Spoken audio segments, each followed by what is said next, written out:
మొన్న తిరుమల లడ్డూ వివాదంపై గళం. నిన్న కాకినాడ పోర్టులో బియ్యంపై గర్జన. జనసేనాని ఏం చేసినా స్పెషలే, నా రూటే సెపరేట్ అంటున్నారు పవన్ కళ్యాణ్. డిప్యూటీ సీఎంగా ఉంటూనే అధికారులకు చుక్కలు చూపిస్తున్నారు. ప్రశ్నల వర్షంతో ఉక్కిరిబిక్కిరి చేస్తున్నారు. దీంతో ఆయనకు ఫుల్ పబ్లిసిటీ లభిస్తోంది. కానీ కూటమి లీడర్లు మాత్రం తలలు పట్టుకుంటున్నారు. అధికారులైతే మల్లగుల్లాలు పడుతున్నారు. ఆంధ్రప్రదేశ్ ప్రజల్లోనూ తీవ్ర గందరగోళం నెలకొంది. ప్రభుత్వంలో ఉండి ఎందుకు ఇలా చేస్తున్నారు అంటూ ప్రజలు చర్చించుకుంటున్నారు. ఇంతకీ పవన్ కళ్యాణ్కు మైలేజ్ పెరిగిందా తగ్గిందా? ఆయన వ్యాఖ్యలు ఎన్డీఏ ప్రభుత్వాన్ని చిక్కుల్లో పడేస్తున్నాయా? రాష్ట్ర వ్యాప్తంగా ఎలాంటి చర్చ జరుగుతోంది? ఇంతకీ జనసేన కార్యకర్తలు ఏమనుకుంటున్నారు? టీడీపీ బీజేపీ లీడర్లను ఎలా ఒప్పించగలుగుతున్నారు? కూటమి పార్టీలో ఎలాంటి చర్చ జరుగుతోంది? దీనికి సంబంధించి పూర్తి ఇన్ఫర్మేషన్ మా ప్రతినిధి దత్తు లైవ్లో అందిస్తారు. దత్తు, పవన్ కళ్యాణ్ రీసెంట్గా ఆయన వేస్తున్నటువంటి స్టెప్స్ చూస్తే కనుక చాలా ప్రజలకి చేరువవుతూ ఉన్నారు. ఆయనకి పర్సనల్గా ఇమేజ్ అయితే వస్తూ ఉంది, కానీ అది కూటమి ప్రభుత్వానికి ఒక ఇంత మైనస్ అవుతూ ఉంది అనేటువంటిది ఆ పార్టీలోనే జరుగుతున్నటువంటి చర్చ. సో ఏంటి, టీడీపీ బీజేపీ పెద్దల్ని అందరినీ కూడా ఒప్పించే ఈ రకంగా ఆయన దూకుడుగా వెళ్తున్నారు అనుకోవాలా? ఏదైతే పవన్ కళ్యాణ్ ప్రభావం ఏదైతే ఉందో ఆ స్వభావం ఈ ప్రస్తుత రాజకీయ నాయకులకి చాలా విరుద్ధంగా ఉంది. ఆయన ఖచ్చితంగా ప్రజలకు మనం ఏదైతే చెప్పామో ఆ మాట ప్రకారం మనం ఖచ్చితంగా చేయాలి అంటే మన దగ్గర క్లారిటీ ఉండాలి, తర్వాత యాక్షన్ ఉండాలి. ఆ నేపథ్యంలోనే ఏదైనా పనిని టేకప్ చేసేటప్పుడు ఆయన కూలంకషంగా చర్చించి తర్వాత విజ్ఞానాన్ని పెంచుకుని ఆయన ముందుకు వస్తున్నట్టు మనకి స్పష్టంగా అర్థమవుతుంది. మీరు చెప్పినట్టు ఏదైతే తిరుమల లడ్డు వివాదం, దీంట్లో నెయ్యి కల్తీ జరిగింది, ఇలా జరుగుతూ ఉంది అని పెద్ద ఎత్తున స్టేట్మెంట్ ఇచ్చారు. తర్వాత సనాతన ధర్మం అంటూ కూడా ఆయన ఒక స్టాండ్ తీసుకోవడం జరిగింది.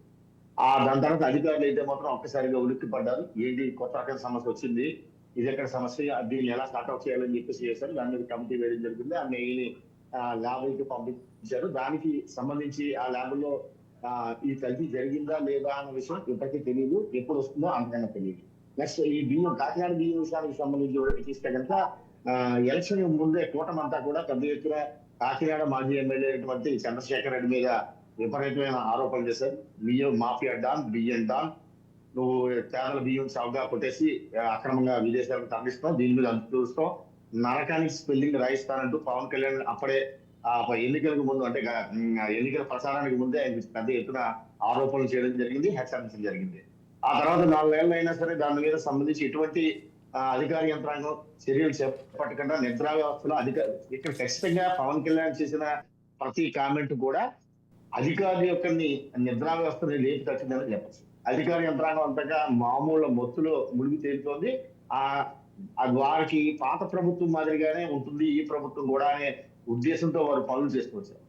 మాకు అలా ఉండదు, మేము మాట ఇచ్చామంటే ఖచ్చితంగా పని చేస్తాం, పని చేసి తీరాలి, లేకపోతే ప్రజలు మనకి ఇంత అఖండ మెజారిటీ ఇచ్చారంటే దీన్ని కోల్పోతాం, ప్రజల్లో మా పట్ల నిరాసక్తి పెరుగుతుంది, ఖచ్చితంగా పని చేయాలి ఎన్నిసార్లు చెప్పినా వాళ్ళు పని చేయకపోవడంతో పవన్ కళ్యాణ్ స్వయంగా మేజర్ ఇష్యూస్ మీద రంగంలోకి దిగారు.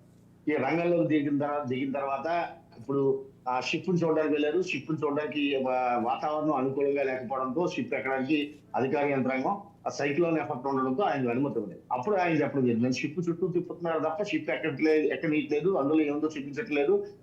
కనుక ఇది ఇక్కడ ఎస్పీ ఏమైపోయారు, పౌర సరఫరాల శాఖ అధికారి ఏమైపోయారు, పోర్ట్ అధికారి ఏమైపోయారు, వీరందరూ ఏమైపోయారు అని ప్రశ్నించడం, ఆగ్రహించడంతో పాటు సీజర్ షిప్ అనే ఒక వర్డ్ కూడా పెద్ద ఎత్తున చాలా ఆవేశంగా ఆయన అన్నారు. ఆ వెంటనే షిప్ సీజ్ చేశారు. షిప్ సీజ్ చేయడానికి అసలు షిప్ సీజ్ చేసామని అధికార యంత్రాంగం చెప్పింది, కానీ షిప్ సీజ్ చేయడానికి ఎవరికి అధికారం లేదు, ఒక కస్టమ్స్ డిపార్ట్మెంట్ మాత్రమే ఉంటుంది. కస్టమ్స్ డిపార్ట్మెంట్ కూడా షిప్ సీజ్ చేయాలంటే ఏదైతే స్మగ్లింగ్ గూడ్స్ ఉన్నాయో ఆ స్మగ్లింగ్ గూడ్స్ తీసుకెళ్తే కనుక షిప్ సీజ్ చేయాలి, కానీ బియ్యం రవాణా అనేది స్మగ్లింగ్ లోకి రాదంటూ అధికార యంత్రాంగం చెప్తుంది. ఉప ముఖ్యమంత్రిగా ఉన్న హోదాలో షిప్ సీజ్ చేయాలంటూ ఈయన చెప్పారు. దీంతో పాటు ఈ పవన్ కళ్యాణ్ ఈ లడ్డు వ్యవహారం కావచ్చు, షిప్ వ్యవహారం కావచ్చు, దీంతో పబ్లిసిటీ అయితే పీక్ స్టేజ్కి వెళ్ళిపోయింది. ఇటు జనసేన అభిమానులే కాదు, లేకపోతే మరి రాష్ట్ర వ్యాప్తంగా దేశవ్యాప్తంగా పెద్ద ఎత్తున పవన్ చేస్తున్న పని రాజకీయ నాయకుడిగా కాదు, ప్రజల కోసం పోరాటం చేస్తున్నారు. స్వపక్షంలోనే విపక్షం మాదిరిగా తప్పులుంటే ఎత్తి చూపుతున్నారు, దాన్ని అధికార యంత్రాంగాన్ని నిద్ర లేపుతారంటూ పెద్ద ఎత్తున ప్రచారం జరుగుతుంది. దాని తగ్గ పెద్దగా చాలా తీవ్ర స్థాయిలో మైలేజ్ కూడా వస్తుంది. దీంతో పాటు ఈ పవన్ చేస్తున్న పనికి కేంద్రం కూడా పవన్ కళ్యాణ్ మెచ్చుకోవడం, అడిగిన వెంటనే అపాయింట్మెంట్లు ఇవ్వడం, అడిగిన పనులన్నీ చేసి పెట్టడం కూడా జరుగుతుంది. కానీ దాని తర్వాత జరిగే పరిణామాలు ఏదైతే ఉన్నాయో, షిప్ సీజ్ ద షిప్ అన్నారు. దాని షిప్ ని సీజ్ చేసేయడానికి ఏం చేయాలని అధికారులు నిమ్మలగల్లాలు పడుతున్నారు. నిన్న కాక మన కలెక్టర్ రెవెన్యూ యంత్రాంగం అంతా కూడా పెద్ద ఎత్తున ఆ సీలోకి వెళ్లి షిప్ ని తనిఖీలు చేశారు. అది Yes. పెద్ద షిప్.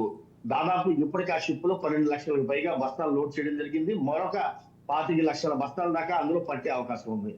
ఏ బస్తాలో ఏ రేషన్ బియ్యం ఏ బస్తాలో ఉందో తెలియదు. వెళ్తున్న బియ్యానికి పర్మిషన్ ఉందో లేదో అందుకన్నా తెలియదు. పర్మిషన్ తీసుకున్న బాయిల్డ్ రైస్ బస్తాలు కనబడుతున్నాయి. ఆ బస్తాలు ప్యాకింగ్ ముసుగులోనే రేషన్ బియ్యం కూడా పెట్టారని ఆరోపణలు కనబడుతున్నాయి.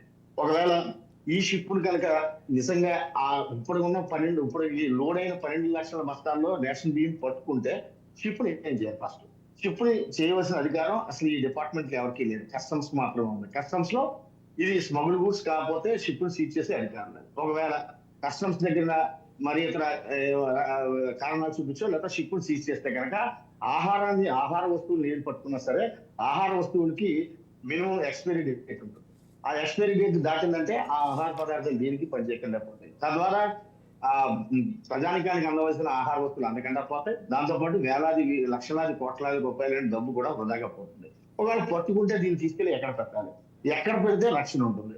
ఒకవేళ పట్టుకున్న తర్వాత ఇప్పుడు ఆల్రెడీ టెస్ట్ నిమిత్తం ఈ బియ్యాన్ని పంపించడం జరిగింది. ఆ టెస్ట్ ఇన్ని పెద్ద స్థాయిలో ఇంత పెద్ద క్వాంటిటీలో టెస్ట్ చేయడానికి దత్తు అయితే తిరుమల లడ్డు అంశమే కాదు, లేకపోతే బియ్యం అక్రమ రవాణా కావచ్చు, ఇవే కాకుండా గతంలో ఆయన హోంమంత్రిపై చేసినటువంటి వ్యాఖ్యలు కూడా కాస్త దుమారం రేపాయి.